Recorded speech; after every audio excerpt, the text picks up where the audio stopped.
नमस्ते friend. Mother and toddler expo India में आपका फिर से स्वागत है। आज मैं फिर से आपके सामने छोटी उम्र की बच्ची भाविका को आपके सामने रामायण की बात लेके वो आ रही है, तो प्लीज बने रहिए हमारे साथ। पूरे वीडियो आप देखिए, जरूर से भाविका को सुनिए। Bhavika, mother and toddler expo India में आपका स्वागत है। आपको वेलकम करते हैं हम लोग। भाविका, आपके बारे में बहुत कुछ सुना है, मगर आपके मुंह से मुझे आपका परिचय सुनना है, बताइए ना प्लीज।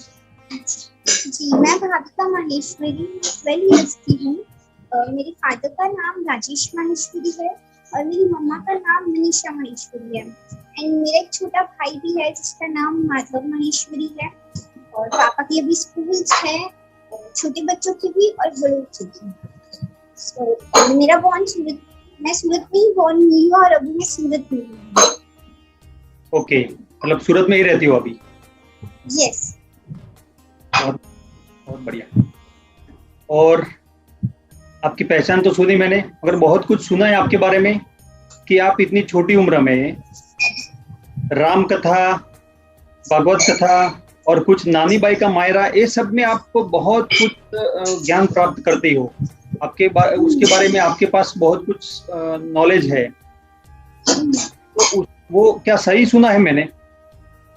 हाँ जी, मेरे को बुक्स पढ़ने का शौक पहले से ही था, पर फिर लॉकडाउन आया तो हमने भगवान जी की जो बुक्स है वो सारी बुक्स पढ़ी और लॉकडाउन में हमने राम कथा की। अभी नानी बाई का मायरा और भागवत कथा की तैयारी चल रही है, प्रोसेस में है। ओके, तो अभी लॉकडाउन से ही आपने सब तैयारी की? यस। बहुत बढ़िया, बहुत गुड।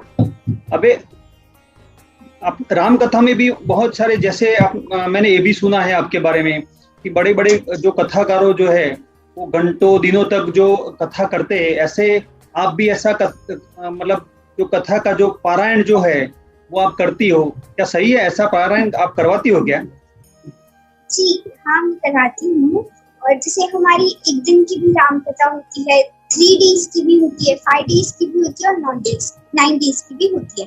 अब जैसे बहुत से लोगों को, जैसे कलयुग है तो टाइम ज्यादा किसी के पास नहीं है, तो उनके लिए हमने 1 day की रामायण की है।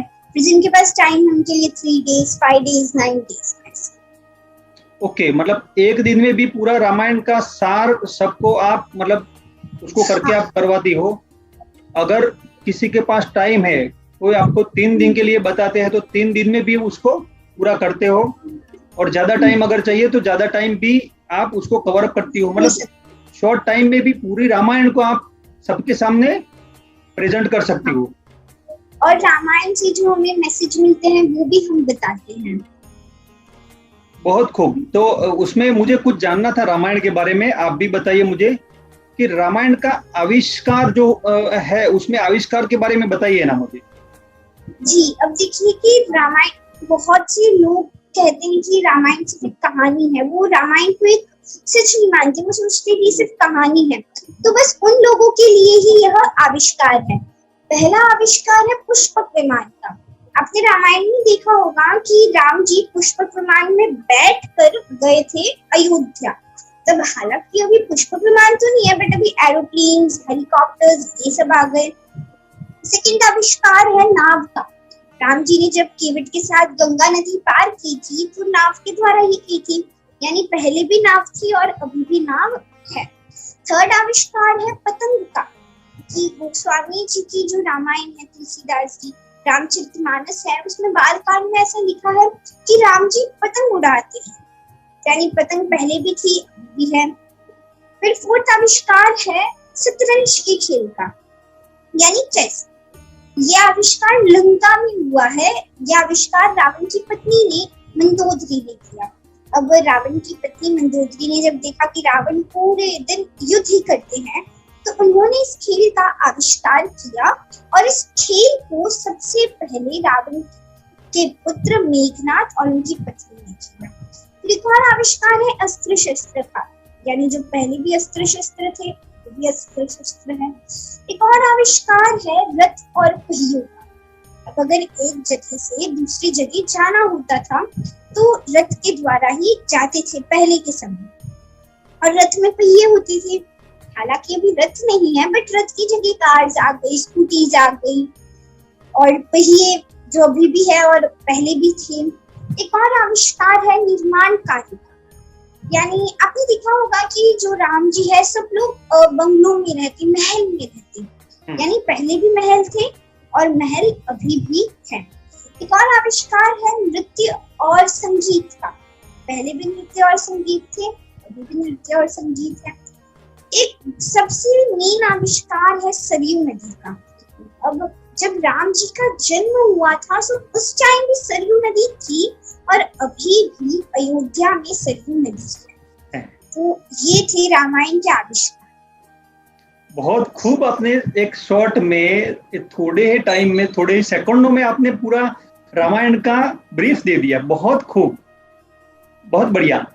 और भी मुझे एक बताइए कि एक श्लोकी रामायण बोला जाता है, उसको क्या कैसे कहा जाता है? एक श्लोकी रामायण क्या है?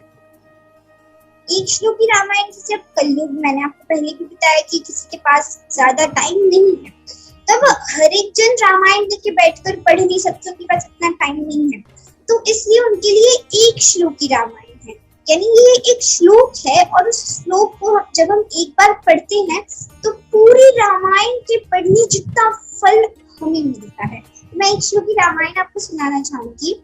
आदो राम तपो वनाधिगमनम हत्वा मृगम कांचदम वैदेही हरणम जटायु मरणम सुग्रीव संभाषणम बाली निर्दलनम समुद्र तलनम लंकापुरी दाहनम पश्चात रावण कुंभकर्ण हननम ऐतदी रामायण। यानी ये एक श्लोकी रामायण है। अगर हम एक बार पढ़ेंगे तो पूरी रामायण को पढ़ने जितना फल हमें मिलेगा। जैसे कि आपने जो पहले आविष्कार बताया मुझे डिटेलिंग में, वैसे एक श्लोकीय रामायण श्लोक में समझा दिया मुझे। वही हुआ ना? बहुत खूब। ये जो श्लोक है इसके अंदर है कि राम जी वन में जाते हैं, माता सीता का हरण होता है, फिर माँ शुबरी से मिलन होता है, हनुमान जी से मिलन होता है, हनुमान जी लंका का दहन करते हैं और राम जी फिर रावण कुंभकर्ण का वध करते हैं। बढ़िया। ये अभी आज के टाइम में देखो, अभी आधुनिक समय चल रहा है, टेक्नोलॉजी का युग चल रहा है। ये रामायण और आधुनिक जीवन का कैसे आप उसको समझा सकती हो कि अभी आधुनिक टाइम चल रहा है और उसका रामायण का और आधुनिक समय में क्या उसका जीवन में बेनिफिट है? हाँ, देखिए कि रामायण से हमारे मॉडर्न लाइफ में यानी हमारे आधुनिक जीवन में हमें बहुत सी सीख मिलती है, अगणित सीख मिलती है। जैसे कि भाई भाई का प्रेम। आपने देखा होगा कि राम जी और भरत जी का मिलन हुआ, फिर भरत जी राम जी से कहते हैं कि भैया आप चलिए अयोध्या और राजा आप बन जाइए, राजगद्दी पर बैठिए। तो राम जी कहते हैं कि नहीं नहीं, राज्य तुम संभालो। यानी यहाँ क्या हो रहा है, कह रहे हैं कि आप राज्य ले लीजिए, आप राज्य ले लीजिए। और आज के समय में बस एक छोटी सी प्रॉपर्टी के लिए भाई भाई के बीच में झगड़ा हो जाता है। तो यानी आप चाहे कोई भी धर्म के क्यों ना हो, अगर हम भाई भाई का प्रेम, पिता और पुत्र को कैसे रहना चाहिए, माता और पुत्री का क्या संबंध है, सास बहू का क्या संबंध है, और जो पति पत्नी है उनका क्या संबंध है, अगर ये सब चीजों को हम हमारी लाइफ में उतार लेंगे, फिर चाहे हम कोई भी धर्म के क्यों हो, अगर ये सारी चीजों को लाइफ में उतार लिया तो हमारा कल्याण होना तो निश्चित है। और रामायण से हमें कितनी सारी सीख मिलती है कि जैसे धन दौलत से बढ़ के रिश्ते होते हैं। राम जी ने अपने पिताजी के लिए वह बन गए और भरत जी ने राम जी के लिए अपनी राजगद्दी तक का त्याग किया। और एक और सीख मिलती है कि माफ करना सीखे, बदला लेना। अब जैसे शत्रुघ्न की जब नाक कटी तो उनके मन में एक बदला लेने का भावना आया, तो इसकी वजह से फिर माँ सीता का हरण हुआ। अब हालांकि ये तो लीला थी, ये होना ही था, पर तो भी इससे ये मैसेज मिलता है कि हमें बदला नहीं लेना चाहिए, किसी से भी माफ कर देना चाहिए, क्योंकि हमें ये विश्वास रखना चाहिए कि ऊपर वाला हमेशा हमारे साथ है, हमारे साथ कभी कुछ गलत नहीं हो सकता। हमें अच्छी संगत में रहना चाहिए और धैर्य और शांति, एक खुशहाल और संतुष्ट जीवन जीने के लिए धैर्य एवं शांति से काम लेना बहुत आवश्यक है। और कली काल में राम नाम ही तारणहार है। यानी यह जो कली का काल है, यह जो कलियुग है, इसमें राम नाम ही तारणहार है। तो हमें राम नाम का जाप करते रहना चाहिए, वो भी भाव के साथ। और भी बहुत सी हमें रामायण से सीख मिलती है कि हर एक पात्र से हमें शिक्षा मिलती है। जैसे हनुमान जी, लक्ष्मण जी से ये शिक्षा मिलती है कि भगवान श्री राम का कहा हर एक वचन हमारे लिए आदेश है। यानी देखिए कि रामायण से कितनी सारी शिक्षा हमें, लाइफ कैसे, जीवन कैसे व्यतीत करना चाहिए, ये सब हमें रामायण से शिक्षा मिलती है। सही बात है, रामायण से बहुत कुछ सीखना है। उसमें एक एक चीजें आपने बताई, वैसे कि रामायण से एक चीज की मतलब एकदम भूलना चाहिए, गुस्सा नहीं करना चाहिए, ये सब चीज भी आपने जो बताई बहुत खूब सही बात है। रामायण से क्या आप मानती हो, रामायण से क्या लीडरशिप का गुण हमें मिल सकता है क्या? वो कैसे कहा जाता है? हाँ, लीडरशिप लेसन्स तो बहुत सी मिलते हैं रामायण से। जैसे मैं आपको हर एक कांड वाइज बताना चाहूंगी कि पहला बाल कांड, तो बाल कांड से लीडरशिप लेसन ये मिलता है कि माता सुनैना ने सीता जी को सीख दी कि ऐसा ऐसा करो, जब आप ससुराल जाए तो सास ससुर की सेवा करना, वहां जाकर ये करना। तो उसी तरह हमें हमारे बिजनेस में भी जब हम कोई काम शुरू करते हैं, तो हम हमारे टीम मेंबर में से किसी को कोई काम देते हैं, तो उससे पहले उन्हें पूरी शिक्षा देनी चाहिए, पूरा बताना चाहिए कि इस काम को कैसे करना है, पूरी प्लानिंग करनी चाहिए पहले। तो उससे क्या होगा कि बाद में हमें ज्यादा तकलीफ नहीं होगी। ये तो हो गया बाल कांड। सेकंड है अयोध्या कांड। अयोध्या कांड से ये शिक्षा मिलती है कि राम जी के 3 व्रत, श्री राम ने अपनी लाइफ में 3 व्रत कर लिए कि श्री राम एक वचनी, एक वाणी एवं एक पत्नी व्रत धारण किया। उनके 3 व्रत थे। उन्होंने निश्चित कर लिया कि मेरे को अपनी लाइफ में इन तीनों व्रतों का पालन करना है। तो इसी तरह हमें भी हमारे बिजनेस में हमारा जो गोल है एकदम क्लियर होना चाहिए। तो इससे जो हम हमारे गोल को एकदम जल्दी से अचीव कर सकेंगे। अगर हमारा कोई गोल नहीं होगा, जैसे आप घर से निकले और आपने यही नहीं तय किया कि आपको जाना कहाँ है, तो बस फिर इधर उधर जाएंगे हम। तो इसी तरह अगर हमारा गोल तय नहीं होगा तो हम इधर उधर बस जाते ही रहेंगे। पर अगर हमारा गोल तय होगा तो हम उस गोल तक पहुंच पाएंगे। इसलिए हमारा गोल फिक्स होना चाहिए। थर्ड है अरण्य कांड। अरण्य कांड से हमें ये शिक्षा मिलती है कि माता सीता का हरण हुआ। क्यों? क्योंकि लालच उन्हें हो गया, स्वयं का। तो उसी तरह हमें कोई लालच में नहीं पड़ना चाहिए। अब जैसे कोई आपसे कहे कि आप 1 लाख दीजिए तो मैं आपको अगले मंथ 20 लाख दे दूंगा, तो इट इज नॉट पॉसिबल, ये पॉसिबल नहीं है। तो सिर्फ इस लालच की वजह से बहुत सी कंपनीज बंद हो चुकी है। तो इसलिए ध्यान रखिए कि आप लालच में बिल्कुल भी ना। ये हो गया अरण्य कांड का। नेक्स्ट है किष्किंधा कांड। तो किष्किंधा कांड से हमें ये मैसेज मिलता है कि आपने देखा होगा कि राम जी ने सुग्रीव जी के साथ टाई अप किया, यानी उन्होंने कहा कि आप मां सीता को ढूंढने में मेरी मदद करिएगा और मैं बाली का वध कर दूंगा। तो उसी तरह बिजनेस में भी हमें टाई अप करनी चाहिए।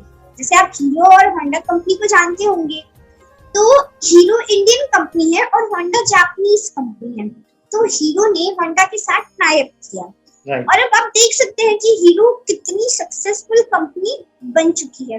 यानी अगर हमें भी सक्सेस होना है तो हमें टाई अप करना पड़ेगा। नेक्स्ट है सुंदरकांड। सुंदरकांड में हनुमान जी से हमें सीख मिलती है कि हनुमान जी जब लंका गए मां सीता की खोज में, तो उन्होंने पूरी लंका को देखा कि हथियार कहाँ कहाँ रहते हैं, लंका का कौन सा गेट सबसे मजबूत है, कौन सा गेट मजबूत नहीं है, और सब राक्षसों का कहाँ रहते हैं, उन्होंने सब देखा। और हो सका तो उन्होंने अपनी पूंछ के द्वारा बहुत से तलवार जो भी थे, अस्त्र शस्त्र, उनको जला भी दिया। तो उसी तरह जैसे हनुमान जी ने अपने कॉम्पिटिटर की स्टडी की, तो उसी तरह हमें भी हमारे कॉम्पिटिटर की स्टडी होनी चाहिए कि आगे क्या करने वाले हैं, इसके बाद इनका क्या प्लान है, जिससे क्या होगा कि हमें हमारे बिजनेस में और अच्छे से हमारा बिजनेस ग्रो हो पाए। नेक्स्ट है लंका कांड। सो लंका कांड से हमें ये शिक्षा मिलती है कि राम जी ने हर एक राक्षस को खुद ही नहीं मारा।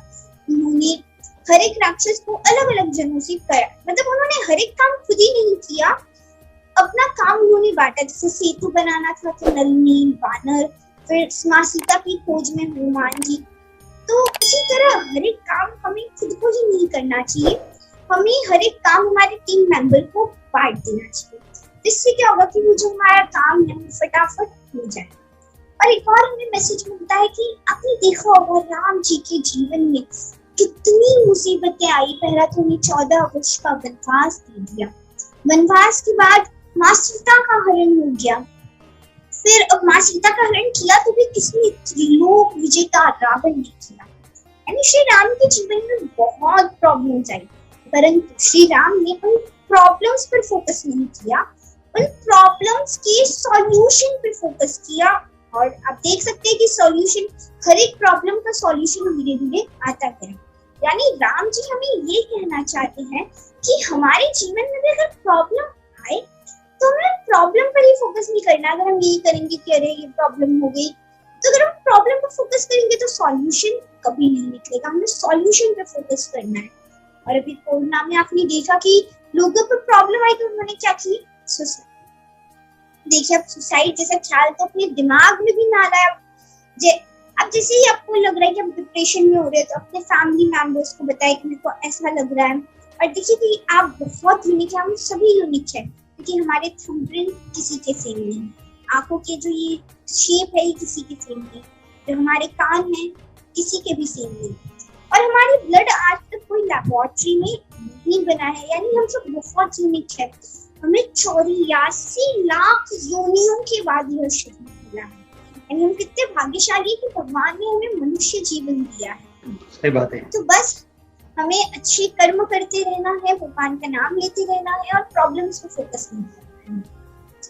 बहुत कुछ आपने लीडरशिप में आपने जो बताया, दंग रह गया मैं, क्योंकि बिजनेस के बारे में, मैनेजमेंट के बारे में काफी सारा कुछ आपने बताया कि रामायण में, और आज आपने जो बताया कि रामायण से एक एक जो कैरेक्टर है और उसमें से हम बहुत कुछ सीख सकते हैं मैनेजमेंट और बिजनेस के बारे में, और सब में एक लीडरशिप का गुण है। बहुत खूब, बहुत बढ़िया, बहुत याद दिला दिया आपने मुझे। बहुत साल पहले रामायण देखा था ये। भाविका, इतने छोटी उम्र में आप इतना रामायण के बारे में जानती हो, इसके बारे में मतलब कोई शब्द नहीं है मेरे पास। आप इतने टूंक समय में, शॉर्ट समय में आपने ज्ञान प्राप्त किया। कब स्टडी किया होगा, कब आपने आपकी एजुकेशन बुक पढ़ी होगी, और साथ साथ में रामायण को इतना आपने पढ़ा। बहुत जी, ये सब भगवान की कृपा ही है। भगवान की बेटा, भगवान की कृपा तो होती ही है, सबके ऊपर होती है, मगर कुछ लोग इग्नोर करते हैं। होते होंगे कि कुछ लोग प्रयत्न करते होंगे, मगर उसमें थोड़े टाइम के बाद वो छोड़ देते होंगे। कंटिन्यू रहना, ये बहुत बड़ी बात है ना। कंटिन्यू उसको करना, उसके साथ रहना, उसको मर्ज करना, साथ में दूसरे भी काम करना, ये बहुत बड़ी बात है। तो रामायण के बारे में तो आपने भाविका बहुत कुछ बताया। अभी भागवत के बारे में भी आप कुछ जानती हो तो उसके बारे में भी बताइए, क्योंकि हमें तो देखो अभी तो जानना ही पड़ेगा। जो आप जो जानती हो ना, मुझे वो जानना जरूरी लग रहा है अब तो। बताइए आप भागवत के बारे में क्या जानती हो आप? जी, भागवत एक महाग्रंथ है और हमारे हिंदू धर्म में भागवत का बहुत महत्व है। अब भागवत में क्या होता है कि एक बार राजा परीक्षित को श्राप मिला कि आपकी मृत्यु 7 दिवस में हो जाएगी। तो उन्होंने विचार किया कि मैं ऐसे कौन से कर्म करूं जिससे मेरी मृत्यु सुधर जाए। तो वे जाते हैं, परीक्षित जी जाते हैं सुखदेव गोस्वामी जी के पास और उनसे कहते हैं, तो वे भागवत सुनाते हैं। यानी भागवत से हमें ये सीख मिलती है कि हमें हमेशा ये सोच कर रखना चाहिए कि अगले 24 घंटों में हमारी मृत्यु नहीं बढ़नी है। भले ही हमारी आयु 100 वर्ष की भी क्यों न हो, परंतु अगर हम ऐसा सोच कर रखेंगे तो हम किसी के साथ बुरा नहीं करेंगे, हम किसी को गलत नहीं कहेंगे, हम किसी से झगड़ा नहीं करेंगे, किसी की बुराई नहीं करेंगे। तो इसलिए आप हमेशा ये सोच कर रखिए कि मेरी मृत्यु अगले 24 घंटे में होने वाली है, जिससे आप सत्कर्म कर पाएंगे, किसी का कोई बुरा नहीं करेंगे। और अगर बहुत से लोग कहते हैं कि उनका मन शांत नहीं रहता है, मन शांत कैसे रखें? तो अगर आप ऐसे सोचेंगे, अब देखिए कि मृत्यु एक सत्य है, एक कड़वा सत्य है, तो जो आया है उसे एक ना एक बार तो जाना ही है। तो बस इसलिए आप सत्कर्म करते रहिए। भागवत एक ऐसी ग्रंथ है जिससे सिर्फ 7 दिन अगर हम उसे सुन लेंगे, भाव के साथ सुनेंगे, तो हमें मुक्ति मिल सकती है। जैसे परीक्षित जी को केवल 7 दिवस में ये मुक्ति मिली। बहुत खूब। तो भागवत के बारे में भी आपने शॉर्ट में पूरी भागवत बता दी। इसके साथ साथ आप कुछ नानी बाई का मायरा, उसके बारे में भी बताइए हमें। जी, नानी बाई का मायरा बहुत ही रोचक कथा है और यह गुजरात की सत्य कथा है। इसमें क्या होता है कि भक्त नरसिंह जी होते हैं, वह भगवान कृष्ण के बहुत बड़े भक्त होते हैं। उनके पास कुछ सामान नहीं होता है, बस भगवान का एक नाम होता है और उनके पास कुछ नहीं होता है, कोई धन नहीं, कुछ नहीं, सिर्फ भगवान का नाम उनके पास होता है। अब उनकी जो बेटी होती है, उनकी भी बेटी हो जाती है, यानी उनकी 2 ही थी। तो उनका जो मायरा भरना होता है, तो वह चिंतित हो जाते हैं कि मायरा कैसे भरेंगे, पर वह विश्वास रखते हैं कि मेरे भगवान है, भगवान कृष्ण है, वह जरूर मायरा भरेंगे। और भगवान कृष्ण आते हैं और मायरा भरते हैं। और आप यकीन नहीं करेंगे कि भगवान कृष्ण ने इतना मायरा भरा कि आज तक इस दुनिया में उनसे ज्यादा मायरा कभी किसी ने नहीं भरा। वो इतना मायरा भरा, यानी मायरे, नानी बाई के मायरे से भी हमें ये सीख मिलती है कि अगर हमारा विश्वास भगवान पर होगा ना, तो अगर हमें लॉस भी हो रहा होगा ना, तो भी हमें इतना दुख नहीं होगा। तो इसलिए बस हमें भगवान पर विश्वास रखना है कि भगवान हमारे साथ है। कोई भी मुश्किल होगी वह जरूर हमारे साथ रहेंगे, जैसे नरसिंह जी के साथ। बहुत बढ़िया। नानी बाई का मायरा भी आपने जो बताया, उसमें वही मैसेज है कि विश्वास रखो और अपने गोल पे बने रहो। सही है ना? हाँ। तो जैसे भगवान को पाने के लिए ये लोग विश्वास रखते थे, वैसे अगर बिजनेस में भी ऐसा करना है कि अगर आपको आपका गोल के साथ आप जुड़े रहोगे, तो वो भी सक्सेस मिलेगा, सफर मिलेगा, आपको सफलता रहेगी। राइट? जरूर, एक ना एक बार तो जरूर सफल होगा। बहुत गुड। अभी ये सब आप इतना बहुत कुछ बोला, समझाया आपने, मैंने सुना, सबने सुना। अभी उसके बारे में, आप ये सब के बारे में किसको गुरु मानती हो? आप इसके पीछे किसी का तो हाथ होगा, किसको गुरु मानती हो आप बेटा?